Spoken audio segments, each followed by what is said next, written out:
Hello everybody, this is going to be a quick video over some of the factors that can influence aggression. Specifically, we're going to talk mostly about discomfort. All right. In general, discomfort increases the chances of aggression.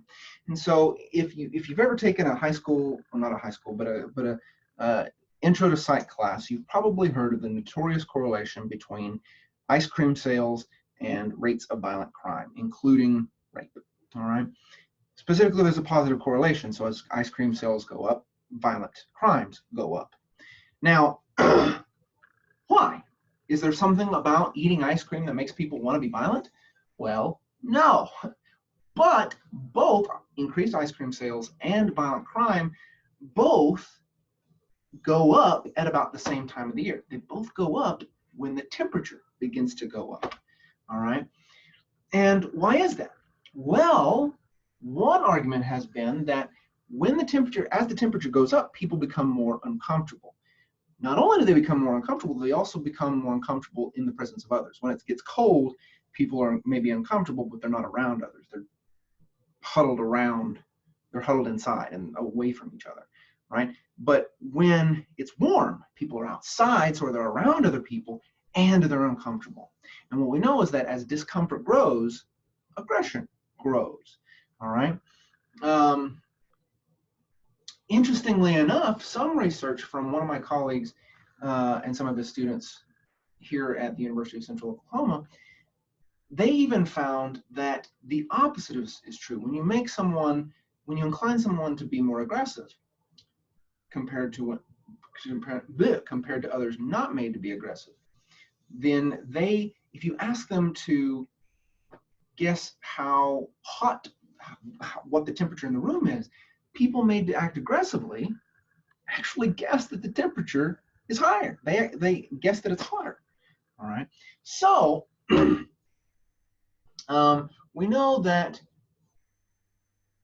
temperature is related to aggression, and that's largely possibly because that's possibly because of the discomfort people experience when hot. Okay. Now,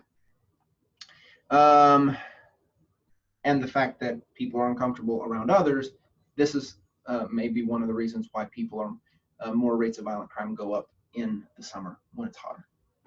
Now, discomfort can influence aggression in a lot of ways. So, for example, some research shows that people are more likely to aggress when they've been rejected. Now, according to the revenge hypothesis, and evidence has supported this revenge hypothesis, they're more prone when people are rejected, they're only really likely to aggress against the people who rejected them. All right.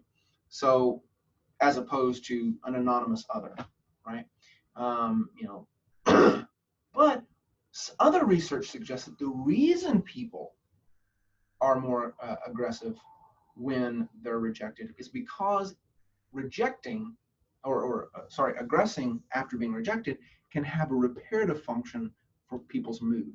Specifically, rejection makes us feel worse. Revenge makes us feel good again. All right, it repairs our mood, and so this is thought to be one of the big reasons for rejection increasing aggression. Okay.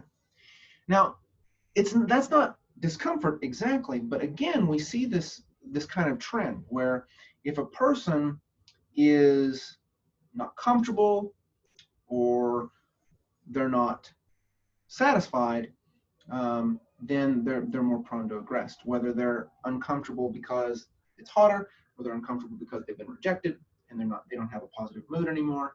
In these situations, aggression is higher. So comfort seems to be heavily tied, in both those situations, seem to be heavily tied to aggression.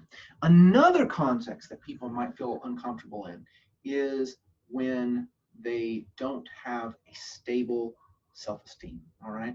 So people who are high in narcissism, and we usually think about narcissism as in terms of the personality disorder, but everybody has the narcissistic personality trait to some degree. Many of us are are probably fairly low in it, but some of us are pretty high in it. And so narcissism is a enhanced or inflated sense of self-worth. But some research seems to suggest that narcissism seems to serve as a sort of mask for low self-esteem. All right. And so what we know is that as narcissism grows, aggression grows. All right. But again, as narcissism grows, if it is serving as a mask for low self-esteem, then that narcissism is being somewhat reflected by, or somewhat reflects, discomfort with the self. All right. And even with self-esteem, right? Because narcissism and self-esteem are different. There's mixed work with self-esteem, right? Does increase self-esteem raise or lower aggression? There's evidence to both, right? Sometimes lower self-esteem reduces aggression. Sometimes lower self-esteem increases aggression, or is related, not necessarily increases or decreases, but it's related to it. Well, some work suggests that it's not necessarily the absolute value of the research. It's not whether you have high or low. It's whether or not your self-esteem is unstable, all right? Specifically, whether or not you have high unstable self-esteem, all right? If you have high self-esteem, but there's not a high degree of certainty in it, then you're more susceptible to threat, okay? So this is something called the egotism model of aggression. Basically, people who have high self-esteem, but it's not stable, they become more easily threatened. Here goes my wife.